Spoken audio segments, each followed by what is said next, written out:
Break के बाद आपका स्वागत है। 4 का अलार्म आप देख रहे हैं। अब आगे बढ़ते हैं और सीजेपी से जुड़ी हुई एक बड़ी खबर हम आपको बताते हैं। देखिए, सीजेपी चीफ पर महाराष्ट्र में केस दर्ज हुआ है। अभिजीत दिपके पर लातूर में एफआईआर दर्ज करवा दी गई है। दरअसल स्कूल में बिना इजाजत के घुसने का यह मामला है, जिस सिलसिले में अब उन पर मुकदमा हो गया। जिला परिषद स्कूल में जबरन घुसने का आरोप यहां पर अभिजीत पर लगा है। सरकारी कामकाज में बाधा डालने का आरोप है। 20 अगस्त को दीपके ने लातूर में स्कूल का दौरा किया था। सीजेपी प्रवक्ता आशुतोष रांका पर भी केस दर्ज हो चुका है। जयपुर में सरकारी स्कूल में घुसने के दौरान बवाल हुआ था और ये 2 बड़े चेहरे सीजेपी के, जिन पर मुकदमे हो गए स्कूल के मामले में।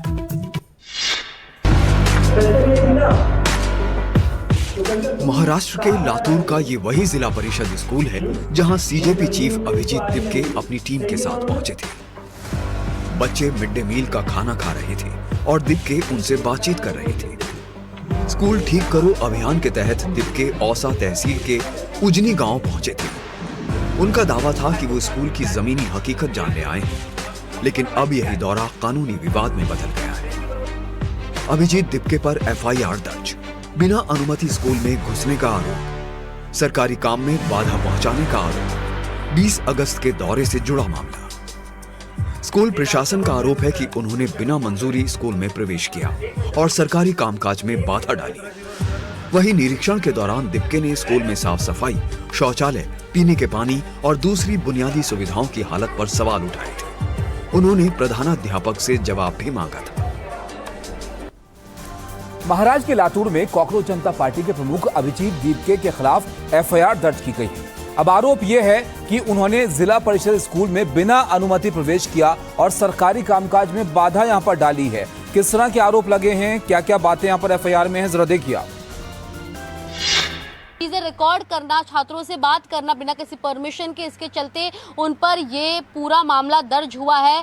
पुलिस फिलहाल इस पूरे मामले की आगे तलाश कर रही है। सैयद शमशाद बानो जो इस पूरे उर्दू स्कूल को संभालती हैं, वहाँ की टीचर है, उन्होंने इस केस को दर्ज कराया है कि वहाँ पर अभिजीत दिपके आते हैं, बिना किसी से पूछे वो सीधे क्लासरूम में चले जाते हैं और यहाँ तक कि वो आरोप भी लगाते हैं कि उस स्कूल में जितने छात्र बैठे हैं उन्हें दरअसल दूसरे स्कूल से लाकर वहाँ पर बिठाया गया है। तो बिना किसी तथ्य के यहाँ पर इस प्रकार की बातें करना और तमाम ऐसे परमिशंस को लिए बगैर स्कूल के भीतर घुस जाना और उसे अपने कैंपेन का हिस्सा बनाने लगना, इस वजह से अभिजीत दिपके पे फिलहाल मामला दर्ज हो चुका है। आगे की कार्रवाई फिलहाल चल रही है और लातूर में ये हुआ है और साथ ही पुलिस ने आगे ये भी चेतित किया है कि अगर इस प्रकार की घटनाएं दोबारा होती है सीजेपी के मेंबर या फिर उनके लीडर द्वारा, तो वो इस मामले को और ज्यादा गंभीरता के साथ डील करेंगे। अब देखिए, सिर्फ अभिजीत दिपके ही नहीं, राजस्थान में भी सीजेपी नेताओं पर केस दर्ज किया गया है। यहां पर जयपुर में स्कूल विजिट के दौरान हुए हंगामे पर दोनों पक्षों ने केस दर्ज कराया है।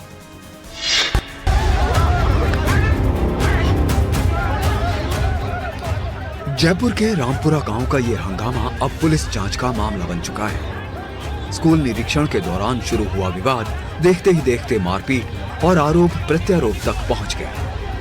मामले में अब दोनों पक्षों की ओर से पुलिस में केस दर्ज कराया गया है। आशुतोष रांका के खिलाफ नामजद शिकायत, स्कूल निरीक्षण के दौरान हंगामे का आरोप, SC/ST एक्ट के तहत भी शिकायत। गांव के भगवान सहाय धानका ने शिकायत में आरोप लगाया है कि स्कूल निरीक्षण के नाम पर आए 50 से 60 लोगों ने गाली गलौज, धक्का मुक्की और मारपीट की।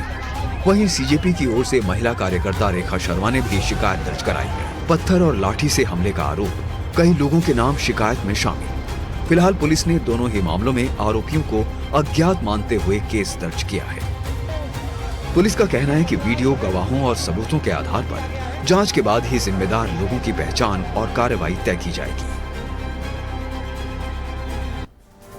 अब त्योहारों की बात करते हैं। देखिए, त्योहारों पर मिठाई वगैरह आप सब खरीदते हैं, लेकिन आप भी अगर मिठाई खरीदने की सोच रहे हैं तो देखिए आप, बहुत ज़रूरी खबर है आपके लिए, कैसे मिलावटखोर जो हैं उन पर सरकार यहां पर सख्त है। त्योहारों का मौसम चल रहा है और देश में एक बार फिर से मिलावट माफियाओं ने काला खेल अपना शुरू कर दिया। अगर आप भी मिठाई लाने की सोच रहे हैं तो बिल्कुल सावधान हो जाइए, क्योंकि मिलावटखोर मिठास की जगह पर जहर परोस रहे हैं। उत्तर प्रदेश में अब मिलावट को लेकर सरकार काफी सख्त है, एक्शन ले रही है। चाहे कानपुर हो या फिर उन्नाव हो या मथुरा हो या फिर ग्रेटर नोएडा हो, भारी मात्रा में मिलावटी खोया जो है वो पकड़ा जा रहा है। पनीर और दूध भी जब्त किया गया है।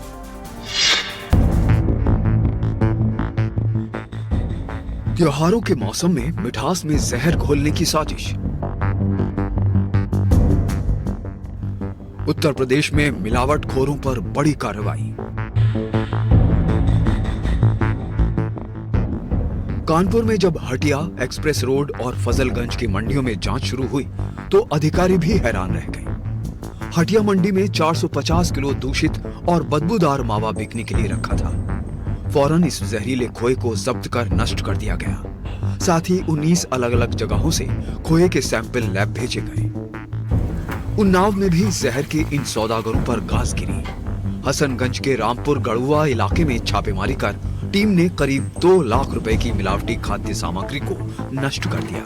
सैंपलिंग की कार्रवाई लगातार चल रही है। अभी जैसे हमने कल ही कार्रवाई करी है यहाँ पर हसनगंज में, रामपुर गढ़ुआ में, तो वहाँ से अभी 11 सैंपल लिए गए। लगभग 2 लाख का उसमें हमने सीजर करवाया, डिस्ट्रॉय कराया है।